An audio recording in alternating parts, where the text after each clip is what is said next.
Welcome to A's Linguistics. This channel is about all things linguistic.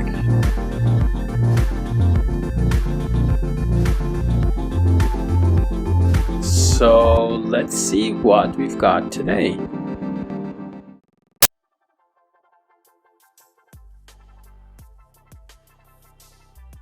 Affixes can be derivational or inflectional, which is something I told before, but they can be class changing or class maintaining, which i.e. whether they change the grammatical class, which is also referred to as grammatical category, syntactic category, word class, part of a speech, lexical category, or lexical class. They all mean the same.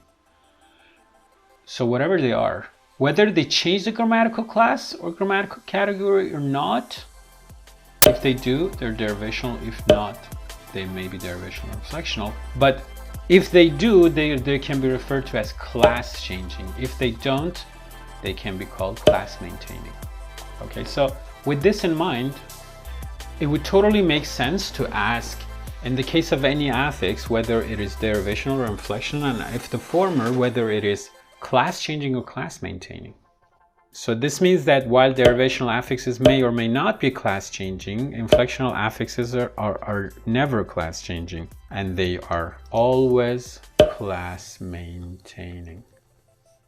It would totally make sense for us to ask these questions about any type of affix that we are going to discuss. Derivational affixes create new words, but inflectional affixes make words grammatically more specific without creating new words. He likes bungee jumping as much as his younger brother. The question is this class changing or is it class maintaining, this ER? So young, what class is young? What about younger? It's an adjective, so this is a class maintaining. So if it's class maintaining, it could be derivational or inflectional, but in this case it's inflectional because do you remember the 8 inflectional affixes in English? The 8 inflectional morphemes? Younger, ER in younger, it is inflectional class maintaining. There is the inflectional ing, which is used as part of a verb. So I'm going to give you an example and you tell me, is it class changing or class maintaining? You can speak in public. Speaking into a large audience can be intimidating. So what is this ing? Class changing or class maintaining? Speaking is a noun. So this is derivational and class changing. All prefixes in English are derivational. Suffixes, however, may be derivational or inflectional. So prefixes may be class changing or class maintaining. So are the suffixes. So only because they're suffixes or prefixes you can't determine. So now I'm going to give examples. Redo. The re in redo is derivational. It creates a new word with a considerable difference in meaning than do, but it's class maintaining because do is a verb, but redo is also a verb.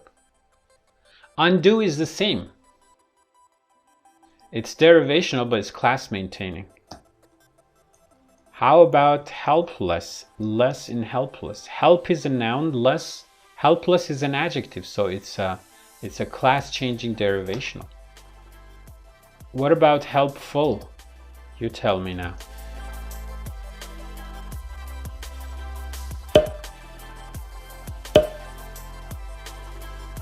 And dreamer,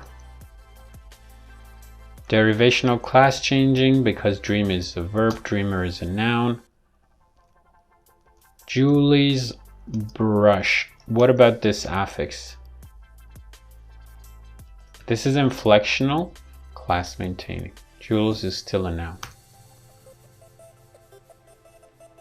Affixes attach sequentially, not simultaneously. Okay? So, for example, when you want to say shooters, you have 2 affixes. The first one is ER, and then the affix plural, the plural affix. So first you have shoot, then you have shooter, then you have shooters. So first you add ER and then you add S. So ER is derivational class changing, but S is inflectional class maintaining. So it becomes shooters. So the rule is that inflectional affixes attach after derivational affixes. So examples: happy, unhappy, unhappily. So in this case, un is derivational and li is derivational, but still they don't attach at the same time. Okay.